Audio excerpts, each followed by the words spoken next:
Hello all.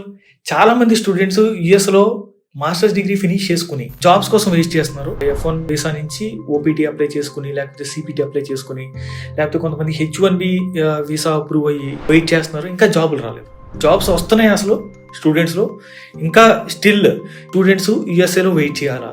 So ఇది major question. నా suggestion ఒకటే, ఎవ్వరు కూడా పానిక్ లో డెసిషన్ తీసుకోవద్దు. క్రికెట్ అయితే చాలా బాగా ఇంప్రూవ్ అవుతుంది, గ్యారంటీగా జాబ్స్ అయితే వస్తున్నాయి. నేను చాలా మంది దగ్గర వింటున్నాను. కాకపోతే ఎవరైతే అస్సలు యూనివర్సిటీస్ కి అటెండ్ అవ్వకుండా పార్ట్ టైమ్స్ మీద ఫోకస్ చేసి ఇటువంటి సబ్జెక్టు గెయిన్ చేయలేదో, ఇంతకు ముందు ఏంటంటే బ్లైండ్ గా స్టూడెంట్ ఉంటే సరిపోతుంది, వీసా ఉంటే సరిపోతుంది అనే పొజిషన్ ఉండేది. కానీ ఇప్పుడైతే గ్యారంటీగా ఎంతో కొంత స్కిల్ అవసరం. సో మీరు ఏదో ఒక మంచి కోర్స్ నేర్చుకుని, అడ్వాన్స్డ్ అంటే ఇప్పుడు జాబ్స్ ఏవైతే ఉన్నాయో అటువంటి కోర్స్ ఏదైనా నేర్చుకుని బాగా ప్రాక్టీస్ చేసి ఇంటర్వ్యూలు కరెక్ట్ గా అటెండ్ చేయగలిగితే గనక, అంటే మీ ప్రాక్సీ ఇంటర్వ్యూల మీద వీటి మీద వాటి మీద డిపెండ్ అవ్వద్దు. మీరు ఓన్ గా ఇంటర్వ్యూలు క్లియర్ చేయగలిగే సత్తా మీరు ఉంటే గనక గ్యారంటీగా జాబ్స్ అయితే వస్తున్నాయి. మీరు డైరెక్ట్ గా అప్లై చేయండి. మీరు లింక్డ్ఇన్ ప్రీమియం వెర్షన్స్ వాడండి. డైరెక్ట్ గా కంపెనీ డేటాబేస్ లోకి వెళ్ళి ఎంత ఫాస్ట్ గా పొజిషన్ ఓపెన్ అయిందో అంతే ఫాస్ట్ గా మీరు అప్లై చేయడానికి ట్రై చేయండి. మీ రెజ్యూమే సెలెక్ట్ అయ్యే అవకాశాలు చాలా పెరుగుతాయి. కన్సల్టెన్సీల మీద డిపెండ్ అయ్యే కంటే మీ ఓన్ గా ట్రై చేయడానికి కూడా వెనకాడొద్దు.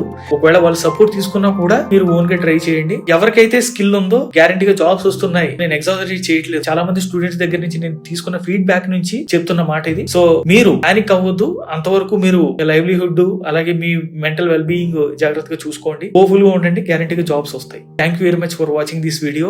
సో పానిక్ అవ్వద్దు, స్టే హెల్దీ.